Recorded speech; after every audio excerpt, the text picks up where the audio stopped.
pada pagi hari ini, mohon maaf, ada beberapa hal sehingga tadi Pak Afid lupa menginfokan ke teman-teman. Tetapi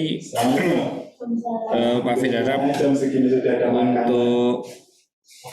ke depan kalau dosen lupa menginfokan terkait kuliah, teman-teman mohon lebih proaktif mengingatkan dosen ya.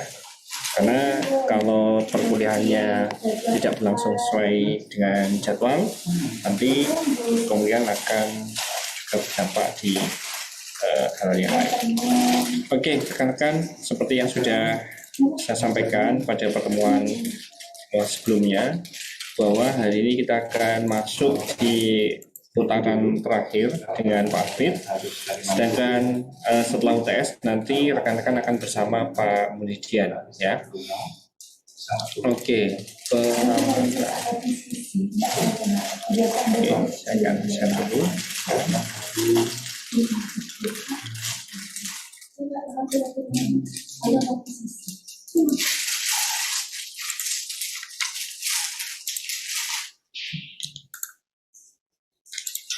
Alhamdulillah ada penelak mensyukurkan kalau Oke, rekan-rekan, hari ini kita akan masuk ke materi Key Issues in Software Maintenance ya. Nah, nanti akan saya jelaskan secara ringkas saja. Detailnya nanti akan ada di video yang akan diunggah pada esok hari ya, hari Kamis. Nah, tetapi nanti kita akan banyak berbicara mengenai bagaimana gizi UTS yang akan berlangsung pekan depan dan juga tugas pendamping UTS agar nanti nilai teman-teman bisa optimal ya. Oke, nah kita kembali ke bagan. Di bagan kita sudah melewati mulai dari basic konsep, mulai dari definisi sampai dengan category of maintenance. Kemudian kita juga sudah masuk ke maintenance proses. Kemudian kemarin kita sudah coba ya menggali di standar IEEE ya. Hari ini kita akan masuk ke Key Issues in Software Maintenance ya. Oke, nah untuk Key Issues ini nanti akan dibagi menjadi 4 segmen. Yang pertama itu technical, kedua manajemen, yang ketiga itu cost and estimation, yang terakhir itu software maintenance management ya. Oke. Cases in software maintenance, it is important to understand that software maintenance provides unique technical and management problem for software engineers. Ya, jadi penting untuk dipahami bahwa sebuah proses ya, biasa kita sebagai software maintenance atau perawatan lunak itu menghasilkan teknik-teknik spesial yang unik, di mana selalu berdasarkan base problem yang dihadapi ya, sehingga permasalahan di satu tempat boleh jadi berbeda dengan di tempat yang lain ya. Trying to find a defect in a 500 kilo line of code system that the maintainer did not develop is challenging for maintainers ya. Similarly, completing which software developer first resources is a constant battle ya. Jadi berusaha untuk mencari defect atau bug di dalam 500 kilo line code system yang maintainer tidak ada di dalamnya adalah sesuatu yang challenging. Sehingga seperti yang sudah saya sampaikan pada pertemuan-pertemuan sebelumnya, seorang maintainers dia harus terlibat aktif dalam proses pengembangan ya.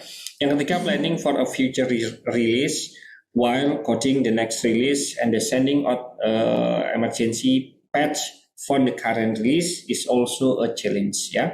Jadi tantangannya tidak hanya tentang sekarang ya, tentang juga rilis yang mendatang, kemudian rilis yang berikutnya, dan bahkan juga rilis yang sekarang sedang berlangsung ya. Misalnya rekan-rekan bikin program nanti 1.0, kemudian 2.0 dan seterusnya ya. Sama seperti yang rekan-rekan temui ketika rekan-rekan menggunakan file system, ada patch ya, tentu ya, ada untuk setiap rilis ya. Oke. The following discusses some of the technical and management problems relating the software evolution and also maintenance ya. Pertama kita masuk ke technical problem. Di sini ada 4 dimensi. Yang pertama yaitu limited understanding, testing, impact analysis, dan maintainability. Oke, untuk limited understanding, practitioners and researchers indicate that some 40% up to 10% of the maintenance effort is devoted to understand the software to modify. Thus, the topic of program comparisons is one of the interest to maintainers. Ya, jadi praktisi dan juga researchers sudah mengindikasi bahwa tidak kurang dari 40% sampai dengan 60% proses maintenance itu adalah memahami mengenai software. Ya, nah, sehingga kalau teman-teman sudah terlibat aktif di awal pengembangan, maka ini menjadi lebih cepat. Ya. Comprehension is more difficult for text-based representations. It is often difficult to trace the evolution of the software through its versions. Changes are not documented, and developers are usually not around to explain their code. Yeah. Thus, maintainers have a limited understanding of the software and must learn the software on their own. Ya, ini menjadi lebih kompleks ketika kita menggunakan text-based representation di mana dokumentasinya tidak baik, ya, sehingga nanti tentu seorang maintainers akan berangkat dengan knowledge yang sangat rendah, ya, karena butuh effort yang tinggi. Maka ini menjadi salah satu problem. Yang kedua itu testing, ya. The cost of repeating full testing on a major pieces of the software can be significant in terms of time and also money. Ya, jadi biaya untuk melakukan testing secara keseluruhan, ya, berulang-ulang itu menghabiskan waktu dan uang, dan dua hal ini yang biasanya selalu dihindari oleh perusahaan. Ya. Sebaliknya, regression testing, the selective retesting of the system or component to verify the modification have not caused ununited effects is important to maintenance. Ya, ada yang namanya regression testing, di mana dia hanya selektif terhadap hal-hal yang atau komponen-komponen yang perlu dimodifikasi. Ya, dan tesnya juga ada di situ. Nah, sehingga penentuan bagaimana strategi testing ini menjadi hal yang sangat penting, ya, termasuk nanti adalah rule yang harus saudara sampaikan kepada user. Ya, research effort into areas such as three things: look at the topic, finding time to test often difficult. Ya, capture 5 of the guide to the Swaybook provide detail of testing. Nah, teman-teman bisa membaca sendiri di chapter 5 di Swaybook. Ya. Kemudian impact analysis, ya, the software and the organization must both undergo impact analysis. Critical skill, documentation, and processes are needed for this area. Impact analysis is necessary for this abdomen, ya, software design for maintainability facilities impact analysis. Oke. Jadi software dan organisasi itu harus saling, ya, berinteraksi dalam melakukan impact analysis, di mana pada segmen ini diperlukan yang pertama critical skill, harus bisa kritis terhadap kondisi-kondisi yang muncul, kemudian documentations, kemudian juga terhadap proses-proses yang dibutuhkan di dalam melakukan impact analysis.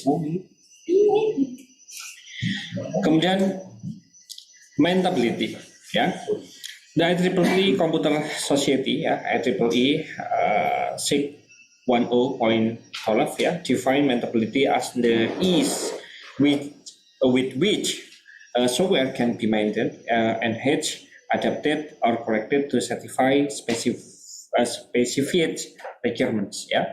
Jadi kalau menurut IEEE adalah maintainability adalah cara memastikan bahwa aplikasi itu dapat di-maintain, dapat digabungkan, dan dapat adaptasi, dan juga dapat dikoreksi sesuai dengan keinginan atau kepuasan dari pengguna. Ya, kalau menurut ISO, maintainability as one of the quality characteristic, ya, maintainability features must be incorporated into the software development effort to reduce life cycle cost. If this is done, the quality of evaluation and maintenance of the codes can be improved. Kalau menurut ISO, ya, maintainability adalah kualitas, sehingga kalau maintainability-nya bagus, artinya produknya kualitasnya bagus, dia akan mereduce life cycle cost, ya, artinya tidak terlalu banyak melakukan proses perawatan. Ya.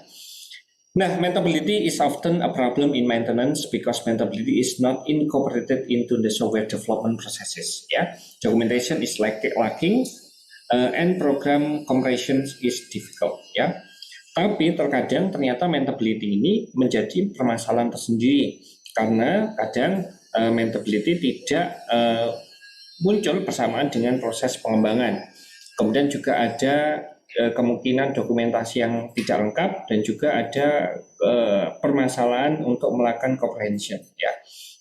Nah, maintainability can be achieved by including these requirements, design and constructions. Ya, nanti teman-teman bisa belajar sendiri, baca sendiri di capture chapter 2, 3 dan juga 4. Ya.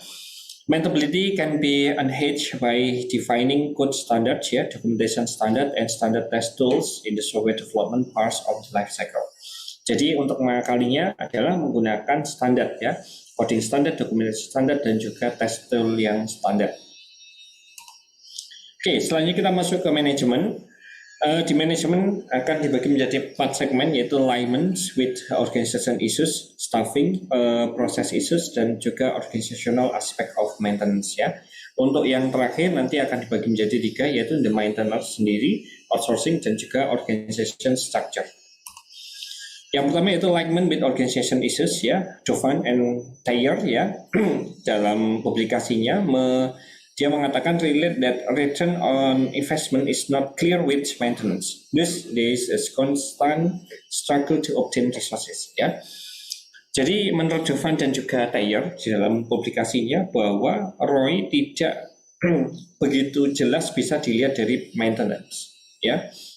Kenapa? Karena di sini mengindikasikan bahwa maintenance itu akan sangat berbeda ya satu sama lain sehingga sangat struggle untuk mengobtain ya sebenarnya resource yang dibutuhkan seperti apa. Ya kalau prosesnya hanya berlangsung sekali, kalau 2, 3, 4 dan seterusnya itu tentu akan sulit mengukur ROI-nya. Kemudian staffing, maintenance personnel often are viewed as second class citizens ya. Dan moral suffers ya, maintenance is not viewed as the glamour work ya. Declare provides a list of staffing related problem based on survey data. Nah, sebagai seorang staff, seorang maintenance itu dianggap sebagai karyawan kelas kedua. Dia tidak dianggap sebagai karyawan yang penting. Padahal kalau kita pelajari dari pertemuan pertama, maintenance itu menjadi bagian yang sangat penting dan bahkan berpotensi untuk mereduce pengeluaran dari perusahaan. Nah, ini termasuk diperkuat oleh riset yang dilakukan oleh De Clava. Ya. Kemudian process issues. Maintenance requires several activities that are not found in software development, ya, seperti help desk support. Ya. Nah, this present challenge to management. Ya. Jadi ada proses issues, ya, ada proses issues yang tidak ada di proses pengembangan, ya, tapi ini hanya ada di maintenance. Nah, ini kadang menyulitkan bagi manajemen.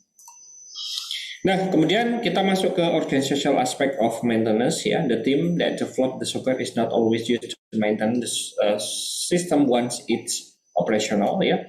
A maintenance must be identified and there are several options as discussed below ya.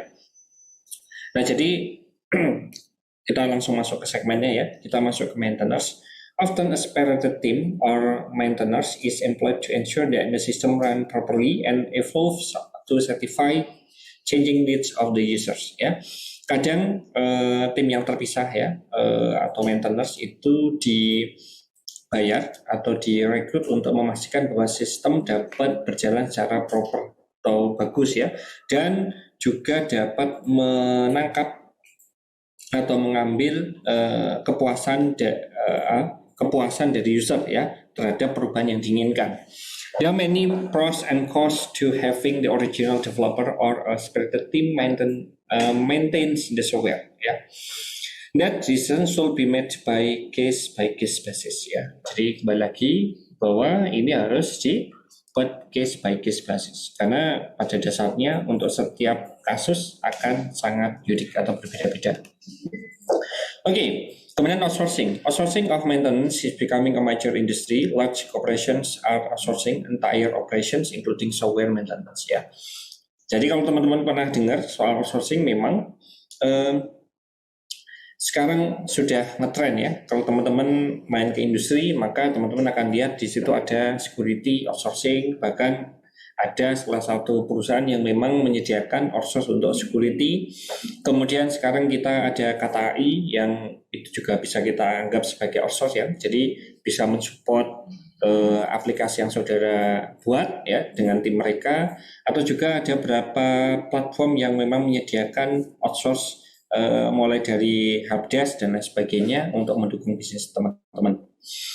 Nah, more often outsourcing is done for peripheral software as companies are unwilling to release the software used in its core businesses. Nah, dalam konteks sebagai maintenance, kadang perusahaan itu meng-hire seorang outsourcing dan ditempatkan ke aplikasi-aplikasi yang bukan aplikasi utama bagi mereka, tapi aplikasi yang second misalnya, yang kedua atau lapis ketiga. One of the major challenge for it is for the outsource maintenance company to determine the scope of the effort. Yeah, outsourcing company typically spend a number of months assessing the software before each will accept or contract. Yeah, another challenge is transitions of the software to the outsource company. Jadi tantangan yang muncul dalam konteks outsourcing adalah bahwa seorang perusahaan ya yang menyediakan outsourcing untuk maintenance juga kesulitan. Biasanya mereka butuh waktu untuk mendalami tentang apa sih yang akan dilakukan maintenance ya, aplikasi seperti apa. Nah, dari situ nanti dia akan menentukan apakah menerima atau menolak. Dan permasalahan juga ada di sebaliknya. Mentranslasikan software kepada outsource company itu juga nggak gampang ya. Jadi teman-teman nanti kalau punya perusahaan suatu saat, Pak Hafid harap teman-teman juga punya tim maintenance sendiri. Ini akan sangat memangkas waktu dan juga biaya. Oke, organizational structures. Oh, sorry, salah ya ini. Ini redundant ya. Maintenance cost and maintenance cost estimations. Software engineer must understand the different categories of maintenance, previously discussed in order to address the cost of the maintenance, For planning purpose, estimating cost is an important aspect for software maintenance, Sehingga nanti di sini kita akan bahas 4. Yang pertama itu cost, yang kedua itu cost estimation, yang ketiga parametric model, yang keempat yaitu experience. Kita masuk ke cost. Maintenance consumer a major share of life cycle cost. Understanding the categories of maintenance help to understand why maintenance is so costly. Jadi konsumen dari maintenance itu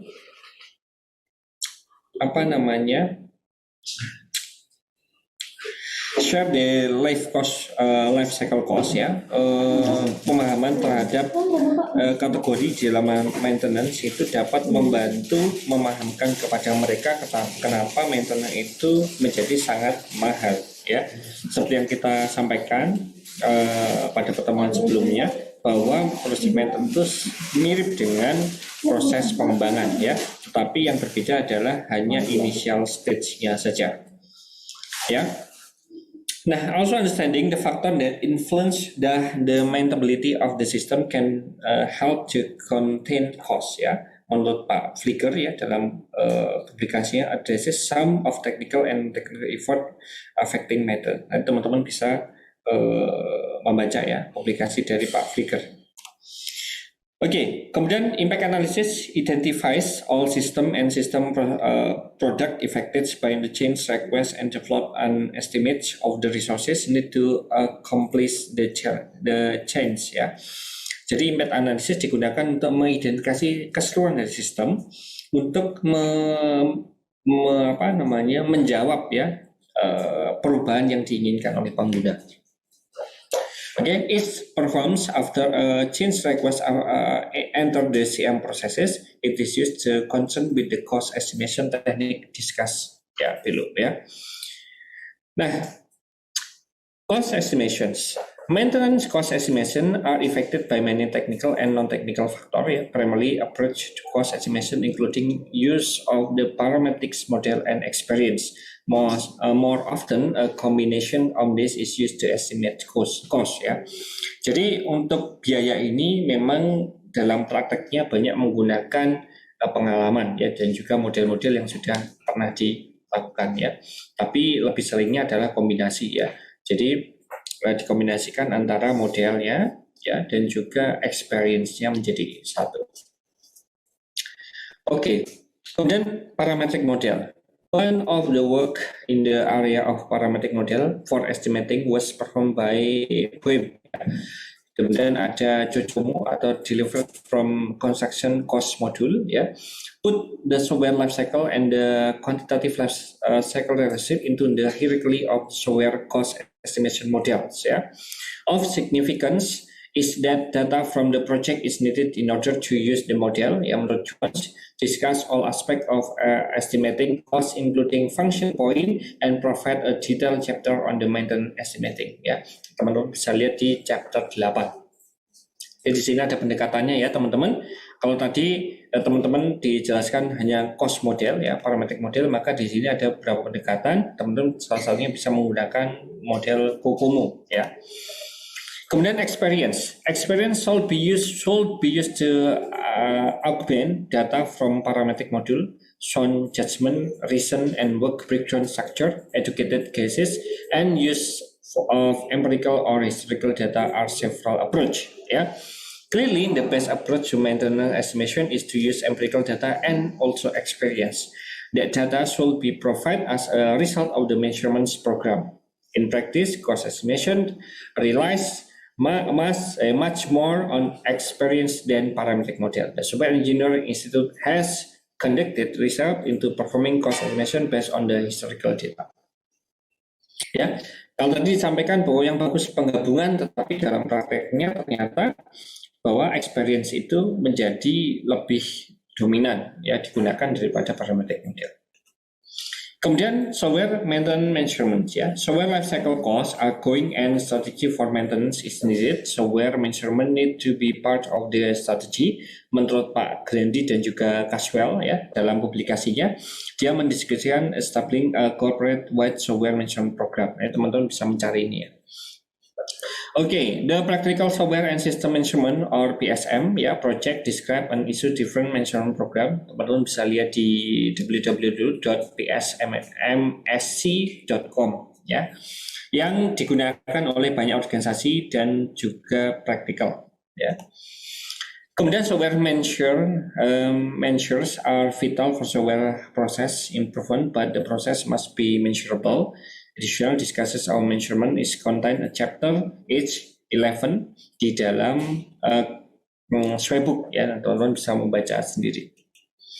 Oke, kemudian specific measurements ya, measures ya, they are software measures that common to all effort and the Software Engineering Institute or SEI identify this as a size, effort, schedule, and quality. Jadi ada 4 dimensi: size, effort, schedule, and quality. Those are good starting point for a maintenance ya. Menurut Takangan Group ya dalam publikasinya, group software mention into areas of size, complexity, quality, understandability, maintainability, and cost estimation. Ada 2 pendapat ya, menurut saya dan juga menurut Takang dan juga grup di dalam publikasi. Okay, documentation as regarding specific software measures to use in maintenance is not often published. Typically, generic software engineering measures are used and the maintenance determines which one are appropriate for their organizations. Ya. Dokumentasi terkait bagaimana software itu diukur itu tidak dipublish dan biasanya itu disesuaikan dengan kebutuhan dari organisasinya. Ya, menurut standar IEEE 1219 ya. Di standar ini provide suggest measure for software program ya, menurut START provide suggest list of the software maintenance measure used to NASA mission operation decorations ya. The list is include yang pertama software size, software staffing, maintenance request, number of status, software enhancement, number of status, computer resource utilization, fault density, software volatility, kemudian discrepancy, report open duration, break or fix ratio, software reliability, design complexity, and fault types distribution. Oke, teman-teman, itu adalah materi kita. Mohon maaf cukup singkat, Pak Hafid sampaikan. Detailnya nanti teman-teman bisa mempelajari kembali di YouTube ya. Nanti akan Pak Hafid unggah pada hari Kamis. Oke, teman-teman, untuk detail UTS nanti yang keluar adalah dari pertemuan pertama sampai dengan pertemuan ke-7 ini. Kemudian nanti akan ada tugas pendamping untuk UTS, nanti akan Pak Afid sampaikan di dalam e-learning. Jadi teman-teman nanti silakan pantau, dan untuk tugas nanti dikumpulkan setelah pekan UTS ya. Jadi pekan depan, pekan tes, berikutnya adalah mengumpulkan tugas pendamping UTS. Untuk detailnya nanti akan Pak Afid unggah bersama dengan video pada hari Kamis. Baik teman-teman, saya rasa demikian yang bisa Pak Afid sampaikan. Mohon maaf tadi saya lupa mengabarkan ke rekan-rekan ya, sehingga kita kehilangan banyak waktu ya. Semoga menjadi maklum buat teman-teman semua. Kita akhiri ya pertemuan kita pada siang hari ini ya. Akhirul kalam.